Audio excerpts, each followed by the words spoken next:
Assalamualaikum warahmatullahi wabarakatuh. Saya Putri Ermainita dari kelompok 1 ingin menjelaskan materi tentang filsafat ekonomi Islam. 1. Pengertian filsafat ekonomi Islam. Secara umum, ilmu filsafat dapat dilihat dari dua sisi, yaitu sebagai disiplin ilmu dan landasan filosofis dari suatu proses keilmuan. Secara disiplin ilmu filsafat merupakan ilmu yang mempelajari tentang objek khusus dari suatu proses keilmuan tentang sifat dan karakternya. Sebagai landasan filosofis, filsafat merupakan kerangka dasar dari suatu proses keilmuan itu sendiri.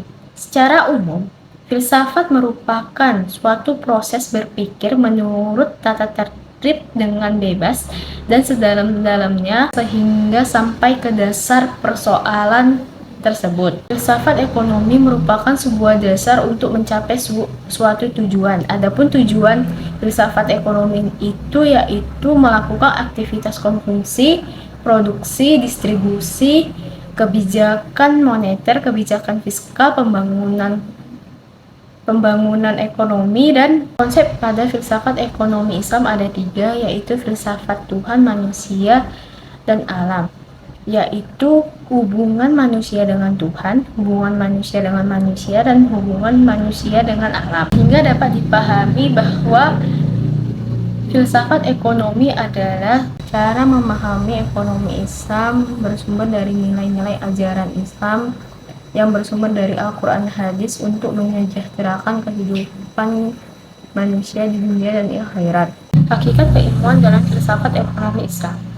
Hakikat keilmuan senantiasa didasarkan oleh aspek tujuan atau ontologi, metode penurunan kebenaran ilmiah atau epistemologi, dan aksiologi.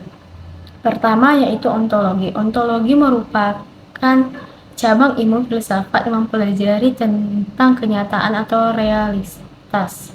Dalam komponen ontologi, seseorang dibawa untuk mengerti arti hakikat kehidupan, apa arti kehidupan, bagaimana seseorang menjalin kehidupan, dan untuk apa seseorang hidup. Jauh dari ontologi, ekonomi Islam menggunakan sumber dan petunjuk dari wahyu Allah, yaitu Al-Quran dan Sunnah, serta akal manusia atau rasio. Yang kedua yaitu epistemologi. Epistemologi berasal dari bahasa Yunani, yaitu episteme yang berpengetahuan dan logos yang berarti teori.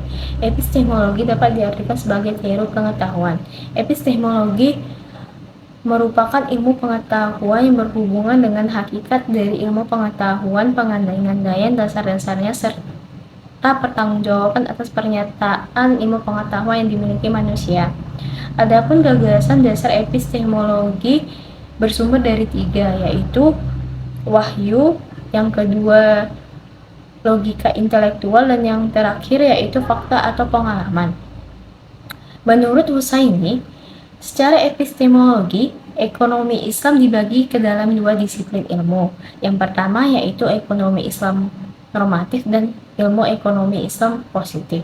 Adapun ilmu ekonomi Islam normatif yaitu ilmu yang mempelajari tentang hukum-hukum syariah yang berkaitan dengan harta benda. Sedangkan ekonomi Islam positif adalah ilmu yang mempelajari tentang konsep-konsep dasar Islam berkaitan dengan harta benda yang berkhususkan pada proses produksi barang atau jasa. Yang ketiga yaitu aksiologis. Aksiologi merupakan cabang ilmu filsafat yang mempelajari tentang nilai-nilai kehidupan. Secara umum, aksiologi merupakan analisis tentang nilai-nilai yang menentukan makna, karakteristik, asal-usul, jenis, kriteria, dan status epistemologi. Dari aspek aksiologi, ekonomi Islam mengajarkan manusia untuk melakukan setiap aktivitasnya berdasarkan pengabdiannya kepada Allah Subhanahu wa Ta'ala untuk melestarikan dan menjaga alam agar tercapai keharmonisan dan pelestarian alam. Maka dalam konsep filsafat ekonomi, kajian-kajian filsafati seperti ontologi, epistemologi, dan aksiologi tidak dapat dipisahkan dari rujukannya yaitu Al-Quran dan Hadis. Dengan kata lain, Filsafat ekonomi Islam adalah suatu kajian yang berdasar pada Al-Quran dan Sunnah sebagai sumber primer dan pendapat para cendekiawan khususnya filsuf Muslim sebagai sumber sekunder.